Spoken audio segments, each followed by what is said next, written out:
ଭକ୍ତ ଆଜି ଭଗବାନଙ୍କ ପାଖରେ ନିଜର ଅଳି, ନିଜର ଅଭିମାନ ଭରା ଜଣାଣଟିଏ, ତ ସେଇଭଳି ଏକ ଆଜି ଭକ୍ତିର ଲେଖା, ଭକ୍ତି ଭାବର ଲେଖା, ଭକ୍ତି ଭରା ଅଭିମାନର ଲେଖା ପ୍ରଥମ ଥର ପାଇଁ ମୁଁ ଭଗବାନ ଜଗନ୍ନାଥଙ୍କ ଉପରେ ଅଭିମାନ ଭରା ଲେଖାଟି ଲେଖିଛି।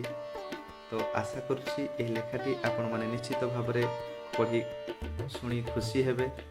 ଆଉ ଆପଣମାନେ ନିଶ୍ଚିତ ଭାବରେ କିଛି ତ୍ରୁଟି ରହିଯାଇଥିଲେ, ଯେହେତୁ ଜଗନ୍ନାଥ ମହାପ୍ରଭୁଙ୍କର ଏକ ଅଭିମାନ ଭରା ଜଣାଣ ଲେଖା, ତ ଆଶା କରୁଛି ଏହି ଲେଖାରେ କିଛି ତ୍ରୁଟି ରହିଥିଲେ ମୋତେ ନିଶ୍ଚିତ ଭାବରେ କ୍ଷମା କରିବେ। ଆଉ ଏହି ଲେଖାରେ ଯଦି କୌଣସି ତ୍ରୁଟି ରହିଯାଇଥାଏ ଆପଣମାନେ ମୋତେ ମେସେଜ ମାଧ୍ୟମରେ ଜଣାଇଲେ ମୁଁ ନିଶ୍ଚିତ ଭାବରେ ନିଜକୁ ସଂଶୋଧିତ କରିବି ଆଉ ପୁନର୍ବାର ପ୍ରଚେଷ୍ଟା କରିବି ଲେଖାରେ କିଛି ବି ତ୍ରୁଟି ନ ଆସୁ। କାହିଁକିନା ଏ ପ୍ରଥମ ଥର ପାଇଁ ଏକ ଭକ୍ତି ଭରା ଜଣାଣ, ଅଭିମାନ ଭରା ଜଣାଣ। ନିଶ୍ଚିତ ଭାବରେ ଆମର ଭଗବାନଙ୍କ ଉପରେ ଅଭିମାନ, ରାଗ, ରସ ସବୁ ରହିବ, କାହିଁକିନା ସେ ଭକ୍ତର ଭଗବାନ। ତେଣୁ ପ୍ରଭୁ ଜଗନ୍ନାଥ ସମସ୍ତଙ୍କର ମଙ୍ଗଳ କରନ୍ତୁ। ଏହି ମଙ୍ଗଳ କାମନାରେ ମୁଁ ଆଜିର ଯେଉଁ ଭକ୍ତିଭରା ଲେଖା କେମିତି ଲେଖିବି ତତେ କାଳିଆ, ଏହି ଶୀର୍ଷକ ମୋର କବିତାର। କେମିତି ଲେଖିବି ତତେ କାଳିଆରେ, କେମିତି ଲେଖିବି ତତେ କାଳିଆ, ତୁ ନୁହେଁ ଆଉ କାହା ଭଳିଆ, ତୁ ନୁହେଁ ଆଉ କାହା ଭଳିଆ। କେବେ ତୁ ଥିଲୁ ରାଧାର ରସିକିଆ, କେବେ ତୁ ଥିଲୁ ରାଧାର ରସିକିଆ, ପୁଣି କେବେ ଥିଲୁ ମୀରାର ତପସ୍ୟା, ପୁଣି କେବେ ଥିଲୁ ମୀରାର ତପସ୍ୟା। ତୋସାତେ ବାନ୍ଧିଲେ ଭାବ, ତୋସାତେ ବାନ୍ଧିଲେ ଭାବ, ସବୁ ଦୁଃଖ କଷ୍ଟ ମୁକତିର ଲାଭ, ସବୁ ଦୁଃଖ କଷ୍ଟ ମୁକତିର ଲାଭ। କେମିତି ଲେଖିବି ତତେ କାଳିଆରେ, ତୁ ନୁହେଁ ଆଉ କାହା ଭଳିଆ, ତୁ ନୁହେଁ ଆଉ କାହା ଭଳିଆ।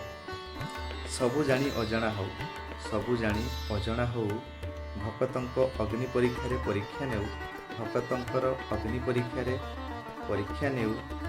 ତବଡ଼ ଦାଣ୍ଡେ କେବେ ତୁ ଭିକାରୀ କରିଦେଉ, ତବଡ଼ ଦାଣ୍ଡେ କେବେ ତୁ ଭିକାରୀ କରିଦେଉ। ବରଷକେ ଥରେ ଶ୍ରୀଗୁଣ୍ଡିଚା ବିଜେ, ନନ୍ଦୀ ଘସେ ଦର୍ଶନ ଦେଉ, ବରଷକେ ଥରେ ଶ୍ରୀଗୁଣ୍ଡିଚା ବିଜେ, ନନ୍ଦୀ ଘସେ ଦର୍ଶନ ଦେଉ।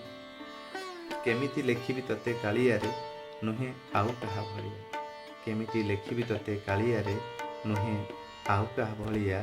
ଭକତ ଘରେ ଅଭାବ ଦେଉ, ଭକତ ଘରେ ଅଭାବ ଦେଉ, ସୁଖ ଟିକେ ଆଶାରେ ଦୁଃଖ ବେଶୀ ଦେଉ, ସୁଖ ଟିକେ ଆଶାରେ ଦୁଃଖ ବେଶୀ ଦେଉ। ଦାନୀକୁ ତୁ ଦରିଦ୍ର କରୁ, ଦାନୀକୁ ତୁ ଦରିଦ୍ର କରୁ, କେଉଁ ଜନମର କି ପାପ କରିଛି ଏ ଜନମେ ସବୁ ମୁଁ ଭୋଗୁଛି, କେଉଁ ଜନମରେ କି ପାପ କରିଛି ଏ ଜନମେ ସବୁ ମୁଁ ଭୋଗୁଛି। ଲୀଳା କି ରଚିଛୁ ତୁ ଜାଣିଛୁ, ଲୀଳା କି ରଚିଛୁ ତୁ ହିଁ ଜାଣିଛୁ, ଜାଣି ଶୁଣି ମୋ ସାଥେ କପଟ କରିଛୁ। ଲୀଳା କି ରଚିଛୁ ତୁ ଜାଣିଛୁ, ଜାଣି ଶୁଣି ମୋ ସାଥେ କପଟ କରିଛୁ। ତଥାପି ମୁଁ କିନ୍ତୁ ଜାଣିଛି, ତଥାପି ମୁଁ କିନ୍ତୁ ଜାଣିଛି, ତୋ ବିନୁ ଅନ୍ୟ ଗତି ନାହିଁ, ତତେ ଡାକିବାରେ କିଛି ଅବହେଳା ମୁଁ କରି ନାହିଁ, ତତେ ଡାକିବାରେ କିଛି ଅବହେଳା ମୁଁ କରି ନାହିଁ। ଭକ୍ତ ସବରୀ ପରି, ଭକ୍ତ ସବରୀ ପରି ରହିଛି ଅନାଇ, ଭକ୍ତ ସବରୀ ପରି ରହିଛି ଅନାଇ। ଆଖିରେ ଝରିଥିବା ଲୁହକୁ, ଆଖିରେ ଝରିଥିବା ଲୁହକୁ ସାଇତି ରଖିଛି ତୋ ଚରଣକୁ ଧୋଇବା ପାଇଁ, ଆଖିରେ ଝରିଥିବା ଲୁହକୁ ସାଇତି ରଖିଛି ତୋ ଚରଣକୁ ଧୋଇବା ପାଇଁ। ଅଛି ଆଉ ଯଦି କିଛି ଦୁଃଖ ଦେବା ପାଇଁ, ଅଛି ଆଉ ଯଦି କିଛି ଦୁଃଖ ଦେବା ପାଇଁ, ପ୍ରସ୍ତୁତ ଅଛି ମୁଁ ସେଥିପାଇଁ, ପ୍ରସ୍ତୁତ ଅଛି ମୁଁ ସେଥିପାଇଁ। ଭକ୍ତ ସବରୀ ପରି ରହିଛି ଅନାଇ, ଭକ୍ତ ସବରୀ ପରି ରହିଛି ଅନାଇ।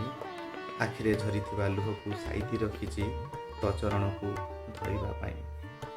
କେମିତି ଲେଖିବି ତତେ କାଳିଆରେ, କେମିତି ଲେଖିବି ତତେ କାଳିଆରେ, ନୁହେଁ ଆଉ କାହା ଭଳିଆ, ନୁହେଁ ତୁ ଆଉ କାହା ଭଳିଆ। ଆଶା କରୁଛି ଏହି ଲେଖାଟି ନିଶ୍ଚିତ ଭାବରେ ଆପଣମାନଙ୍କୁ ଭଲ ଲାଗିଥିବ। ଆଉ ଜଗନ୍ନାଥଙ୍କର ଲେଖା, ଏହି ଅଭିମାନ ଭରା ଲେଖାରେ ଯଦି କିଛି ତ୍ରୁଟି ରହିଯାଇଥାଏ ମୁଁ ପୁଣି ଥରେ ଆପଣମାନଙ୍କୁ କ୍ଷମା ପ୍ରାର୍ଥନା କରୁଛି। ଜୟ ଜଗନ୍ନାଥ, ଜୟ ଜଗନ୍ନାଥ, ଜୟ ଜଗନ୍ନାଥ। ରହୁଛି। ଆଉ ଏକ ଲେଖାରେ ଆପଣମାନଙ୍କ ସହିତ ମୋର ଦେଖା ହେବ। ଶୁଭରାତ୍ରି।